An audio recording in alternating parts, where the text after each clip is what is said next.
So thanks for coming out. We're going to skip intros because I think we've got 25 minutes and a lot of stuff to cover. So some of you know who we are, I think. And if you don't, go look online. You'll find out.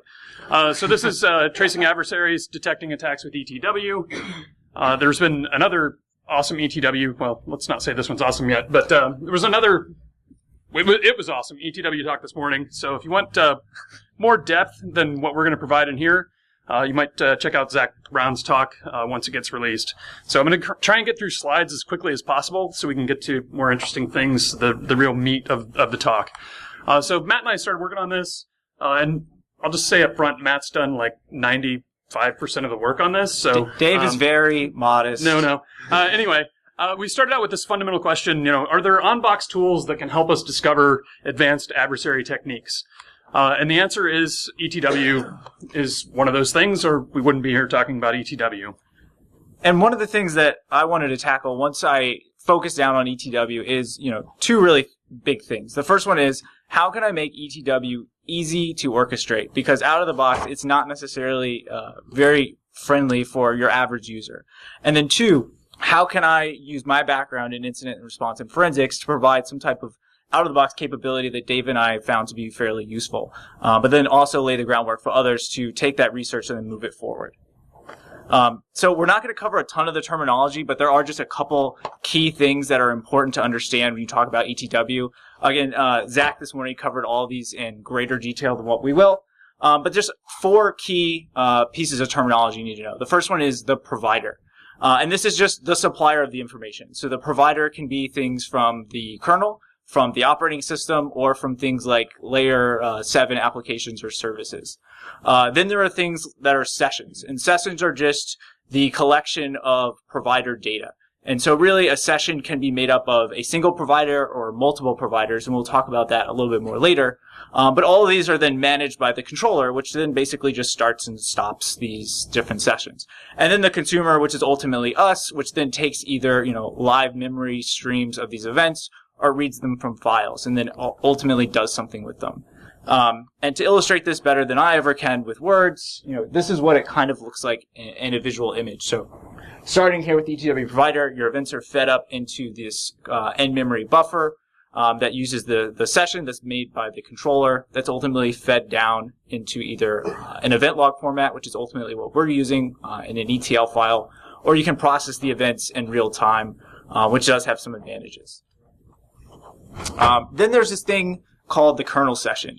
And so the kernel session is pretty powerful in that it actually gives you events directly from the Windows kernel. So there are other providers that have the word kernel in them that is a little bit misleading because they're actually not from the kernel.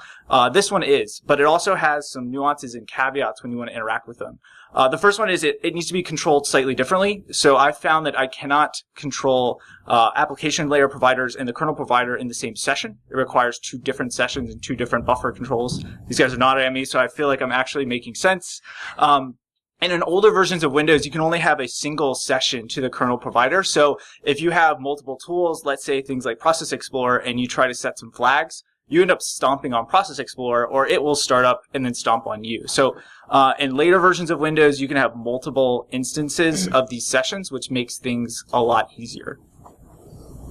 And then there's filtering. So there's a number of different ways to filter, but you really need to be focused on how to reduce your data set down into what's impactful for what you need to look at. What we're going to talk about today is not really scalable at an enterprise scope, but we are still using filtering. So we use both keyword filtering, which allows you to focus down on just groups of events that are like or similar in nature, or on event ID filtering, which allows you to do just arrays of event IDs to capture only those things, or to disable only those things. In the tool that Zach talked about earlier, they actually have message layer filtering, where you can filter out specific strings that gives you another layer of, the ability to aggregate down some of the data. And so then ultimately, this is the tool that we're releasing kind of to go along with ETW. I talked about the two different purposes of the tool. The first one to allow for the orchestration and discovery of different providers. We'll kind of go into the numbers of providers that are available, but there's a ton. And then the second is to provide you an out-of-the-box forensic capability to go ahead and start investigating forensic collection with ETW. So imagine like a dynamic analysis for with ETW. And so ultimately, it all boils down into 6 providers. Those are the ones that we identified. It's by no means comprehensive of all the ones that are out there that provide you good data. But realistically, these are the 6 that we identified as important and the information that we're collecting. This is the most bang for the buck, I think, out of the ones that we've looked at, which is barely scratched the surface, really. But there are definitely some limitations. Some of the ones I've already mentioned about. So, like, this is absolutely drinking from not 1 fire hose, but 6 fire hoses at once. And in the 3-minute video that Dave's about to show you, we generated about 150 meg of ETL files, which then is really slow to process. So I took an easy route, I'll say, and I used get when event for all the processing of ETL files, except for the kernel session, which is a pain. But it's pretty slow to actually parse through the files. And then it actually goes through and aggregates into PowerShell objects, which is pretty cool. And because of this, it's not out-of-the-box enterprise scalable. Please, no one's going to do this, but don't do it anyway. No one's going to go back, fork this, and push it out to your enterprise and turn on. Please don't do that. It's really designed for data discovery, like I said, dynamic analysis, and then identifying what should I then go out and target that I can actually make enterprise scalable. Again, we're really just scratching the surface with what we're about to show you and what you can do with ETW. And there's hundreds of untouched providers out there, at different layers of what they provide. So one of the good examples I like to talk about is there's an IIS provider that can pump out all the IIS logs to you. So if you're interested in capturing things that may be attacking your web applications, you could look at the IIS provider, for example. And we'll show you how you can start interacting and playing with different ETW providers strictly with PowerShell now. So one practical application of this tool is if you've got a piece of malware or some attack scenario, you want to see what kind of evidence might be surfaced in ETW. This is a good approach. And so that's essentially what this video is going to be that I'm about to show. So we'll walk through this a little bit. Everybody in here familiar with Empire? Somewhat. Okay. So Empire is think of it as an attack framework, PowerShell-based command and control type thing. So this is the start screen here. You can see we've got no agents currently reporting. And we're going to be using a Windows 10 box, fully patched for all of this.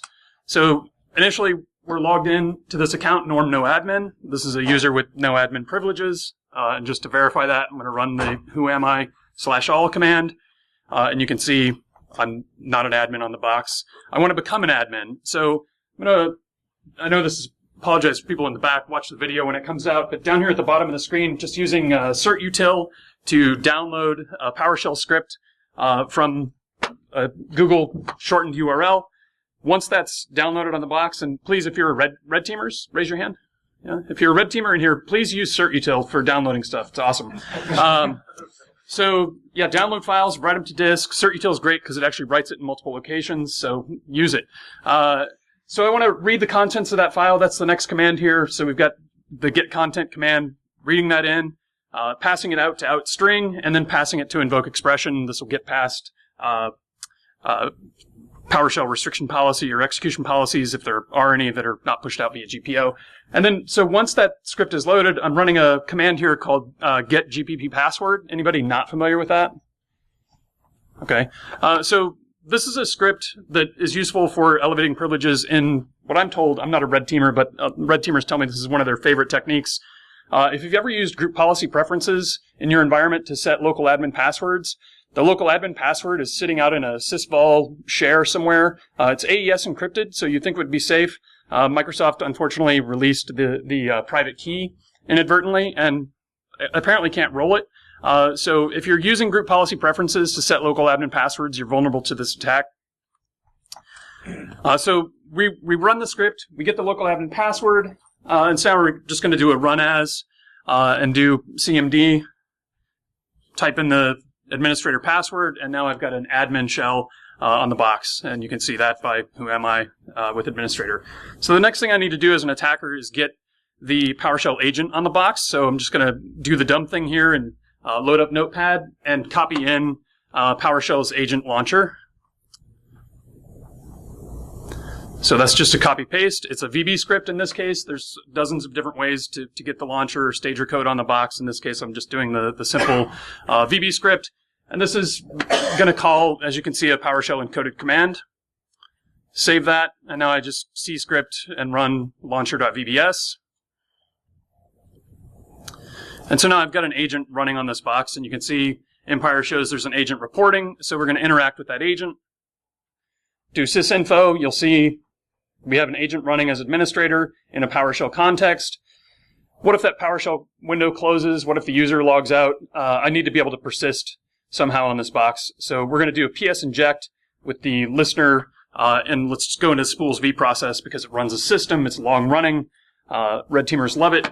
And so once that new agent spins up, we'll kill the old agent. Now that PowerShell window can go away, and who cares? And we'll do sysinfo again after interacting with the agent. And we'll see that now we're running a system in the Spools V process. So all the while, we've had our tool running in the background here, recording the events that are happening on this machine.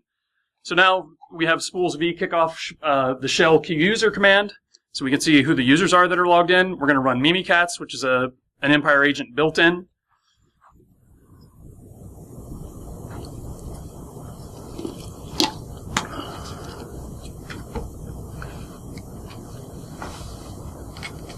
And there's my Mimikatz output. And just for good measure, run one more shell command. We'll run netstat here. And that's the end of the attack video scenario. And now we'll let Matt take over and show the demo for what we captured. So this is a little dangerous, giving props to something before I use it. But if no one has ever used the start demo script, I think Jeffrey Snover wrote it for basically just running different demos in PowerShell. It's pretty awesome. So it just types out commands for me, makes it look like I don't have any grammatical errors, and it lets me just continue.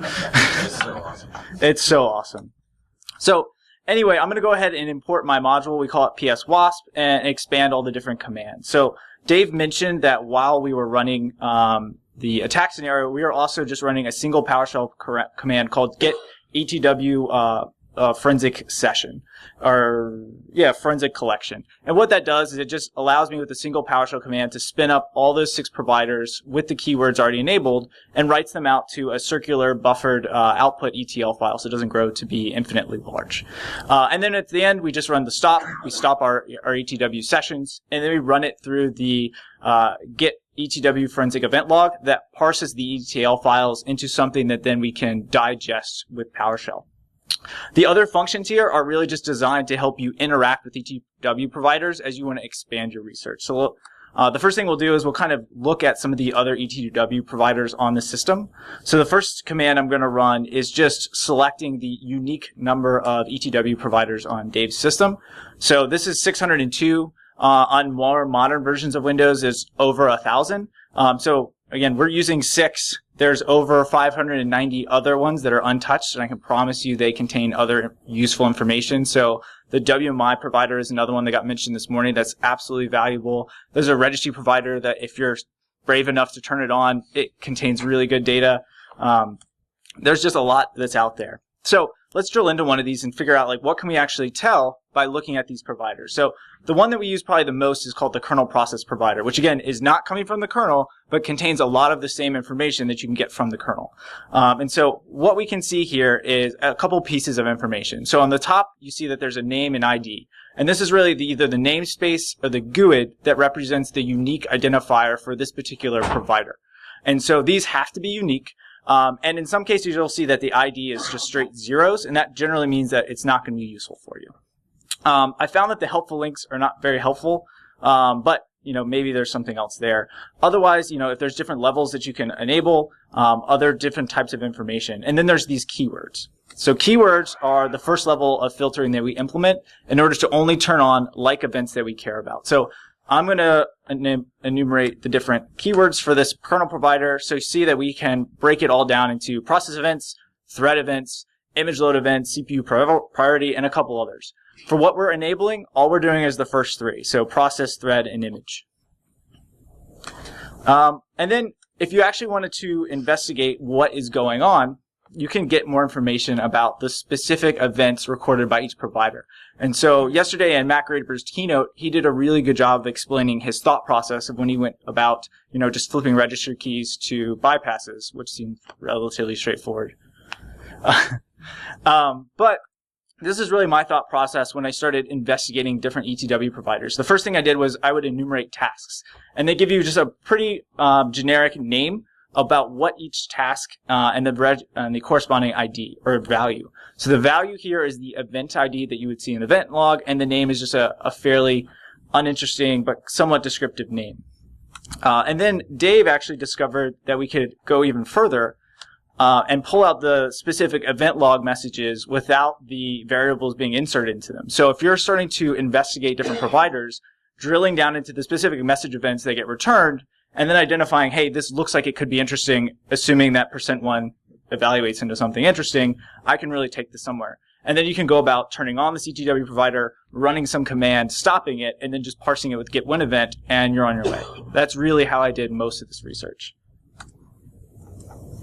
So now we can just enumerate, these are all the active session names. Luckily, there's nothing offensive on Dave's box here.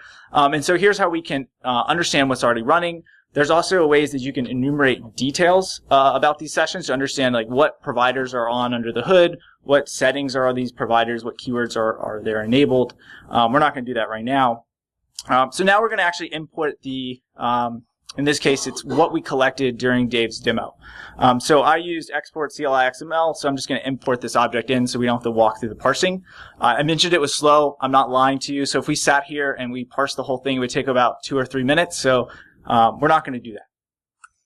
So now that we have our session, we can now think about, what is it that we want to start with? So Dave started with PowerShell being executed. So I'm just going to expand out my Empire session and just tell me what processes match PowerShell and give me their process ID and image name. And so we have 2 different ones. So we have 6804 and 5392. I'm going to go ahead and drill into 5392 because I know that's the first one and we don't have a ton of time.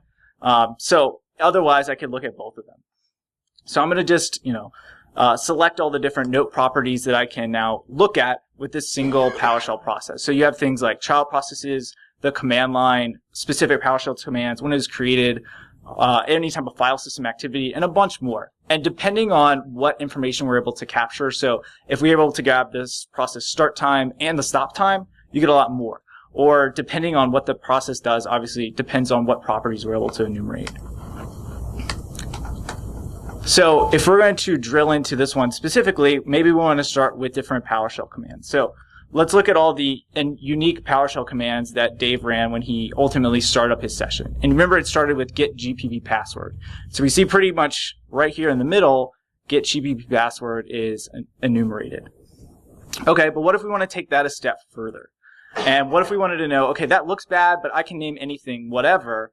Maybe I want to look at all the script blocks that ran here and get the source code for get GPP password. So actually what we're capturing here are the full script blocks associated with each one of these commands. And now we can start enumerating other things like the child processes that were spawned when Dave was doing this. So here we see he ran whoami/all. We ran certutil with the URL cache. All of that is being captured. And then ultimately when he did his privesc, he updated with the administrator account, and then he spawned command. So we can start drilling in from here. So the first thing we're going to look at is certutil. So we're just going to match certutil and just take a look at all the different things. So, oh, Dave, you have opposite scrolling. That's why I've been having trouble. So like I said, you have the process ID, the create time, the parent PID, the session, all the different images that were loaded, file I/O, domain lookups, network connections, pretty much most of the things that I found to be relevant.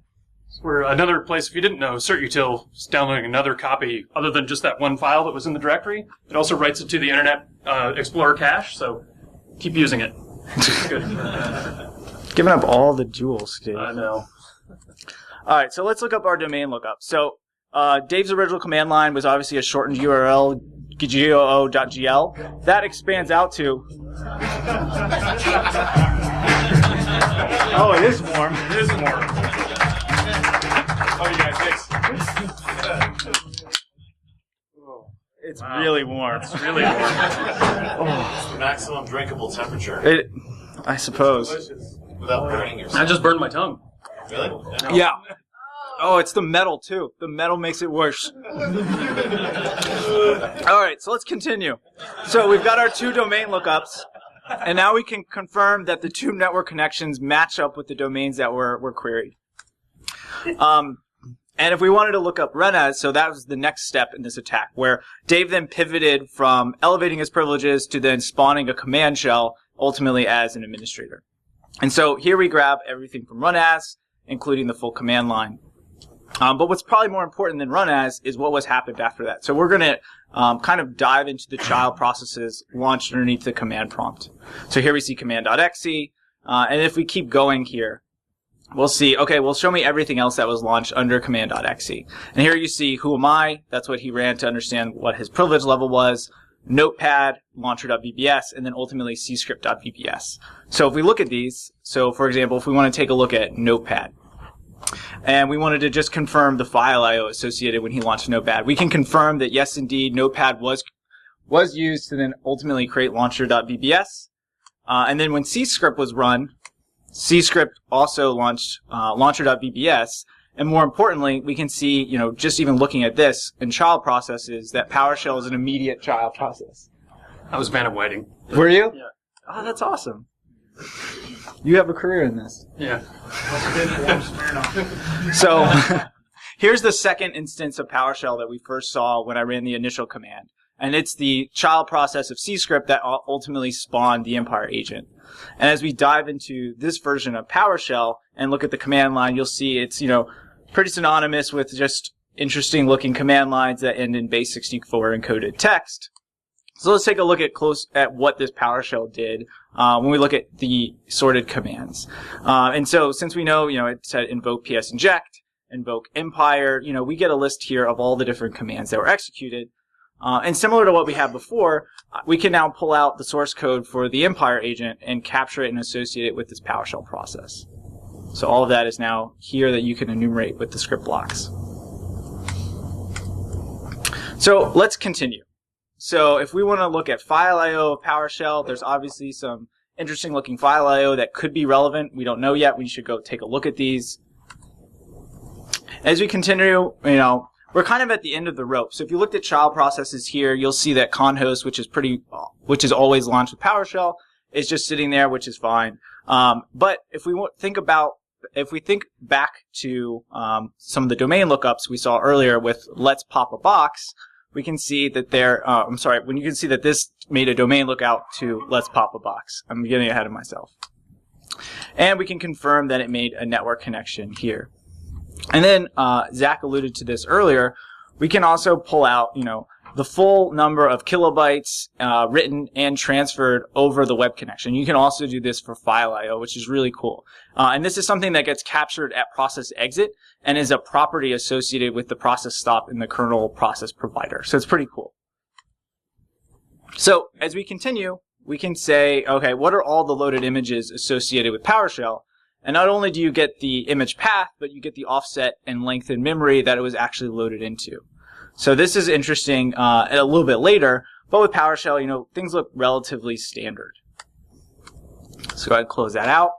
And now, as I mentioned before, we're kind of getting to the end of this level of analysis. But if we start pivoting around and say, well, we saw that PowerShell pinged out to let's pop a box. Maybe this means that something else did it too. Let's take a look at that. So you see that there's a second process ID here that made a similar domain lookup, and it's process 1924. So let's take a closer look at 1924 and see what it actually did. So I'm going to select image name and command line. They're both blank. So are we out of luck? Interesting thing about ETW is it only collects data that happened when you're watching it. So if it's, let's say, a process or service that starts up before you start monitoring it, you're going to be completely blind. So in this case, Dave injected into the spooler service, but since it had started before our capture, we're kind of blind here when we look at command line or image name. But if we look at file I/O, it becomes pretty clear where this thing has been writing activity to, so you can start to infer what it actually is.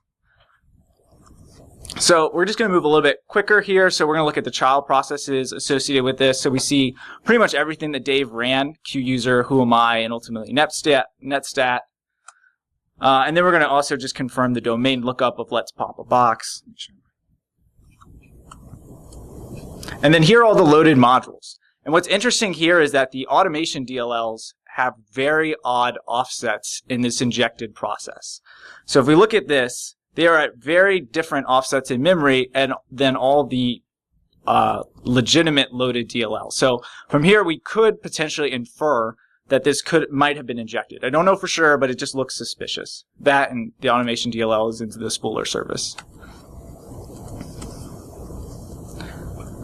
So the last thing I wanted to show you, the second to last thing I wanted to show you is the threading capability. So you can track everything not only at the process level, but also down to the individual thread for each process. So if we remember that there's a particular thread that was responsible for the domain lookup, we can actually drill into that given thread and see not only the DLL that was loaded into that thread's memory space, but then also the activity associated with that thread.